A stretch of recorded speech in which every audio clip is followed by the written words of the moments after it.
L'ancienne ministre des Armées du Togo, Madame Essimna Marguerite Nyakad a franchi un autre cap dans sa dénonciation du régime de Faure Gnassingbé en publiant ce dimanche 17 août 2025 une vidéo de 10 minutes dans laquelle elle est demeurée ferme et constante dans son appel au changement. Dans un tailleur noir comme pour exprimer le deuil du peuple togolais depuis la répression sanglante et meurtrière des dernières manifestations pacifiques et citoyennes, avec un ton posé empreint de calme et d'assurance, Madame Essimna Marguerite Nyakad a enfin posé sa voix sur les dénonciations, les convictions et les appels qu'elle ne cesse de véhiculer dans ses tribunes depuis bientôt 4 mois. Je viens vers vous aujourd'hui avec respect pour la première fois en vidéo en tant que citoyenne togolaise, je viens vous parler avec franchise et responsabilité.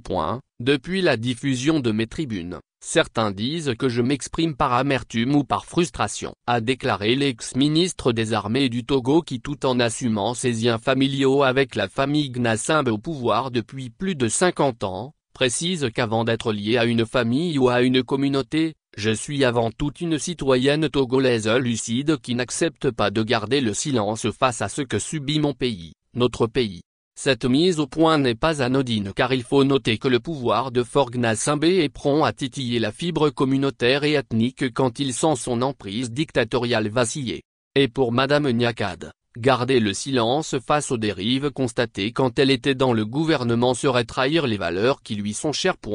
Ce serait renier sa conscience, ce serait trahir le peuple togolais. Le temps du silence est terminé, le moment est venu de dire les choses avec clarté. Même si l'ex-chef des armées du Togo reconnaît que les Togolais se sont réduits au silence par peur et par instinct de survie, elle fait comprendre à ses concitoyens que le silence dans le contexte togolais est une faute morale et l'inaction est une complicité. Il s'agit pour celle-ci d'évoyer le problème véritable du pays qui n'est ni lié à une communauté, ni un nom de famille mais plutôt un système qui a trahi les espoirs du peuple, lequel système doit être combattu et changé. Et contrairement à la rhétorique habituelle du régime cinquantenaire en place sur la paix, Madame Nyakad fait remarquer que le Togo depuis les premières heures de son indépendance n'a jamais connu la paix. Il n'y a pas plus d'excuses au régime actuel, Faure Gnassingbé doit démissionner. Comme la majorité des Togolais l'expriment à travers un ras-le-bol général, l'ancienne ministre des Armées fait noter que le régime actuel a eu le temps,